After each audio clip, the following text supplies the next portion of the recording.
Ini hari kedua di Jepang. Hari ketiga nih.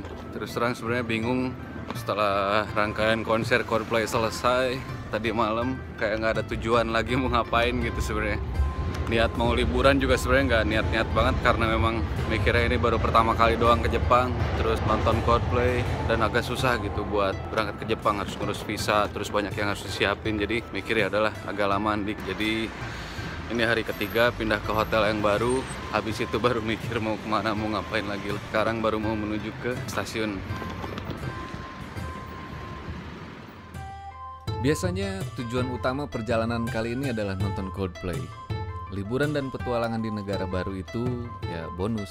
Karena dari kemarin-kemarin berangkat selalu lebih awal, cuma buat siap-siap nonton konser Coldplay.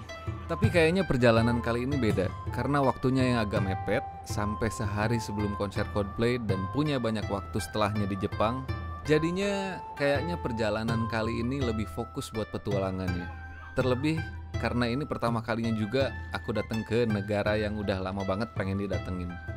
Percaya nggak percaya, lain banget perasaannya pas sampai di negeri yang dari kecil aku bayangin buat bisa datang. Secara tumbuh besar ditemenin banyak hal yang berbau Jepang, mulai dari kartun Jepang, komik atau manga, sering baca atau browsing soal budaya Jepang, nontonin banyak banget acara TV Jepang, juga film-film Jepang termasuk yang ya kalian pasti tahu lah. Setelah check out dari hotel kapsul di Tokyo, saya pindah ke hotel yang lokasinya sebenarnya agak di pinggiran kota. Antara salah pilih atau emang karena murah banget waktu itu ya. Tapi lumayan lah, bisa ngerasain tidur di atas tatami sama futon asli Jepang. Setelah nyimpen barang, saya langsung jalan dan nyobain naik bis pertama kalinya di Jepang, menuju ke tempat wisata terdekat yang ternyata nggak jauh dari Asakusa Temple. Namanya Sumida Park.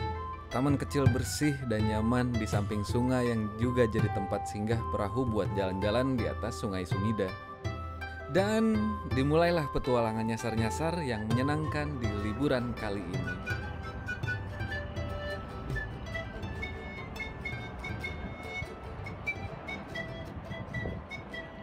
Baru turun dari bis, jadi itu pengalaman pertama naik bis di Jepang. Agak bingung-bingung soalnya tiap negara biasanya beda-beda caranya naik bis, kayak di Singapura, terus kemarin di Taiwan, terus sekarang baru naik bis di Jepang. Jadi mau turun juga sebenarnya bingung, harus ngetap kartu lagi apa tinggal turun gitu. Untungnya barusan pas turun barengan sama yang lain, jadi bisa lihat di Jepang itu cuman pas naik doang ngetap kartu, terus turun tinggal turun. Sekarang saya baru turun di daerah apa ini? Sumida Park. Lumayan lah buat jalan-jalan sore. Kita lihat ada apa aja di sini.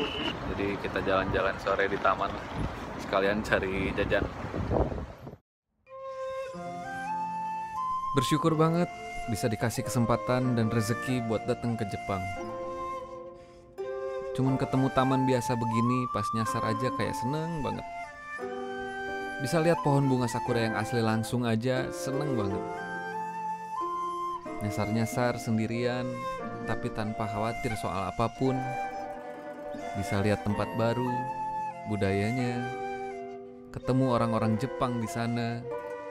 Punya kesan tersendiri yang lain yang gak bisa dilupain sampai sekarang.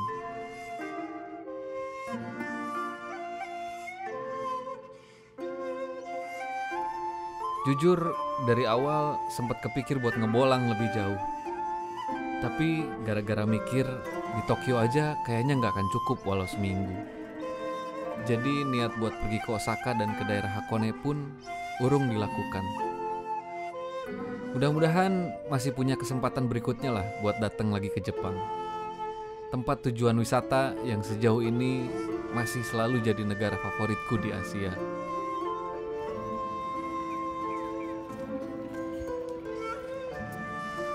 Setelah muter-muter gak jelas dan sempat ngelamun sambil ngemil di pinggir sungai, aku coba masuk ke kuil Asakusa Kannon. Disambut lampion super besar yang menarik perhatian semua pengunjung.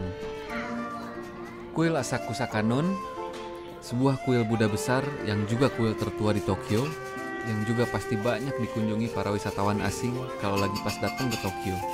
Selain udah pasti banyak yang ngambil foto juga video di sini, banyak juga wisatawan yang mencoba peruntungan dengan berdoa dan menarik sebuah kertas berisi ramalan peruntungan masa depan yang disebut omikuji. Caranya dengan memasukkan koin 100 yen, lalu menggoyangkan tabung bambu berisi batang omikuji. Nanti satu batang yang tercabut ada nomor yang tertulis, nomor laci yang dimana di dalamnya terdapat kertas mikuji atau kertas ramalan. Kalian yang punya kesempatan datang ke Tokyo, kayaknya kalian wajib buat datang ke daerah wisata Asakusa ini. Setelah puas muter-muter dan lihat-lihat di kuil Sensoji, udah waktunya saya cari makan malam dan memutuskan untuk pergi ke daerah bernama Akihabara.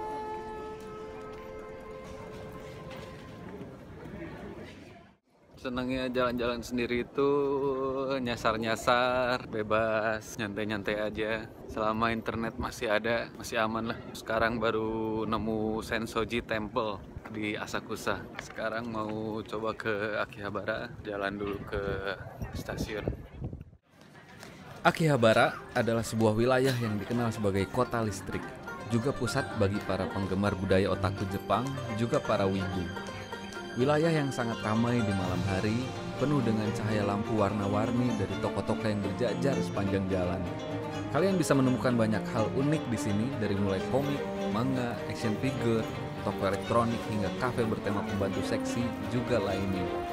Sayangnya, aku nggak punya banyak waktu di sini, jadi nggak bisa nyusurin banyak tempat kecuali mampir makan sebelum pulang ke hotel.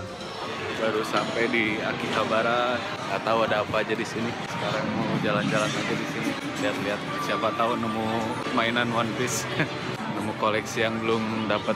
Siapa tahu ada di sini. Banyak banget toko, banyakan sih toko elektronik gitu. Toko game, toko cosplay, mainan boneka, terus ada pachinko dan lain sebagainya. Ini juga toko oleh-oleh ada. Seru lah, lumayan. Di sini jam 8, jam 9 malam kayak udah benar-benar sepi gitu jalan itu. Kayaknya semua orang udah masuk ke rumah masing-masing jam 8-an gitu. Ini baru jam 9 sih. Kayak sepi banget jalan. Di jalan raya juga nemu mobilnya paling cuma 1-2, sisanya bis doang. Ini waktunya pulang ke hotel. Mau naik bis nanggung sih, jadi jalan kaki aja. Sekalian lihat-lihat ada apa aja di sini. Cuacanya nggak gitu dingin sekarang. Padahal minggu-minggu kemarin masih di bawah 10 derajat. Mudah-mudahan sisa berapa hari lagi ketemu dingin di Jepang. Waktunya mandi dan istirahat. Jangan lupa like, komen, dan subscribe. Sampai ketemu lagi di video berikutnya di perjalanan liburan sendiri saya di Tokyo, Jepang.